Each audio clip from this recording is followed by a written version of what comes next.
नमस्कार, मैं हूं सुरक्षा और आप देख रहे हैं मॉर्निंग न्यूज इंडिया। राजस्थान में राजनीतिक सरगर्मी अपने उफान पर है। विधानसभा चुनाव की तिथियां कभी भी घोषित हो सकती है। ऐसे में राजनीतिक दलों और प्रशासनिक अधिकारियों ने तैयारियों को अंतिम रूप देना शुरू कर दिया। लेकिन दोनों ही प्रमुख दलों यानी कांग्रेस बीजेपी में दबे पांव नजर आता साइलेंट किलर का खतरा राजस्थान की राजनीति का पूरा खेल बिगाड़ सकता है। जी हाँ, हम बात कर रहे हैं भाजपा में वसुंधरा और कांग्रेस से सचिन पायलट की। ये दोनों ही फिलहाल साइलेंट किलर की भूमिका निभा रहे हैं, क्योंकि दोनों ही पार्टी से आला कमान सीएम फेस को लेकर तवज्जो नहीं देकर हर हाल में अपनी अपनी पार्टी को एकजुट करने की कवायद में जुटी है और पूरा फोकस चुनाव जीतने को लेकर है। जहां कांग्रेस सरकार रिपीट होने को अपना टारगेट बना चुकी है, वहीं भाजपा आला कमान ने साफ तौर पर कह दिया है कि राज्य में कोई स्वयंभू नेता नहीं है। पार्टी केवल पीएम मोदी के नेतृत्व में ही चुनाव लड़ेगी।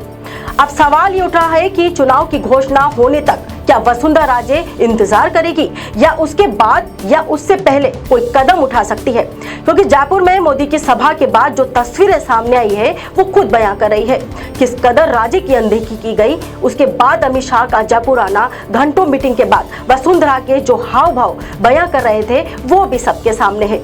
बीजेपी कोर ग्रुप की बैठक के बाद जो तस्वीरें सामने आई, लोगों की नजर वसुंधरा के हाव भाव पर थी। सभी उनकी बॉडी लैंग्वेज देखना और उन्हें समझना चाह रहे थे। तस्वीरों में दिख रहा है कि वसुंधरा के एक तरफ गजेंद्र सिंह शेखावत बैठे हैं, दूसरी तरफ राज्यवर्धन राठौड़। यह सीटिंग अरेंजमेंट तब तक का है जब तक अमित शाह और जेपी नड्डा मीटिंग के लिए पहुंचे नहीं थे। जैसे ही दोनों नेता मीटिंग के लिए पहुंचे, सीटिंग अरेंजमेंट बदल गया। ऐसे में एक बार फिर सवाल उठ रहा है कि आज चुनाव के प्रचार प्रसार और उम्मीदवारों को लेकर 6 घंटे से ज्यादा चली मीटिंग में जेपी नड्डा और अमित शाह वसुंधरा को मनाने में कामयाब हुए। क्या मीटिंग में बनी रणनीति ने वसुंधरा को फिर से रेस में वापस ला दिया?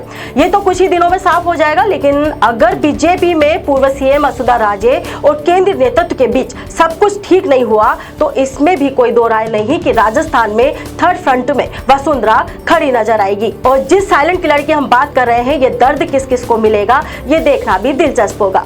यही हाल सचिन पायलट का भी है। सचिन पायलट की बात हम अगली खबर में करेंगे। फिलहाल ये दोनों ही सियासी शतरंज के वो मोहरे हैं जो चुनावी गणित को बिगाड़ सकते हैं। ऐसे में सवाल कि क्या प्रदेश में एक बार फिर से उनके चेहरे को कमान दी जाएगी? बहरहाल वसुंधरा जनता जनार्दन के बीच में है। महिला शक्ति की ताकत के बाद अलवर की ये तस्वीर सामने आई है। राजे जयपुर में बीजेपी के राष्ट्रीय अध्यक्ष जेपी नड्डा, गृह मंत्री अमित शाह से मुलाकात के बाद सीधे अलवर जिले में जैन समाज के धार्मिक कार्यक्रम में शिरकत के लिए पहुंच गई। वसुंधरा का मानना है कि जनता ही उसकी ईश्वर है, वो उसे कभी निराश नहीं करती। राजनीतिक उठापटक और गुटबाजी को दरकिनार करके भाजपा को दिग्गज नेता वसुंधरा राजे अपने लोगों के करीब जाने का कोई मौका नहीं चूक रही है। राजस्थान में वसुंधरा की भूमिका अहम मानी जाती है। प्रदेश में अब भी उनकी भीड़ जुटाने वाली नेता के तौर पर माना जाता है।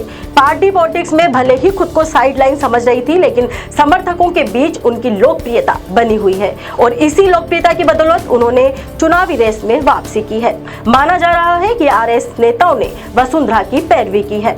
संघ का भी मानना है कि बिना शेती शत्रप को आगे रखे सिर्फ प्रधानमंत्री के नाम पर विधानसभा का चुनाव नहीं जीता जा सकता। कर्नाटक की हार के बाद संघ के मुखपत्र में ये बातें कही गई थी। राजस्थान में आरएसएस की जड़ें गहरी है। सर्वे में भी वसुंधरा लोकप्रिय चेहरा बनी। 36% लोगों ने माना कि वसुंधरा ही पार्टी का सबसे लोकप्रिय चेहरा है, जबकि गजेंद्र सिंह शेखावत का नाम लेने वाले महज 9% लोग ही थे। वहीं राजेंद्र राठौड़ और अर्जुन मेघवाल का नाम 7% लोगों ने लिया था।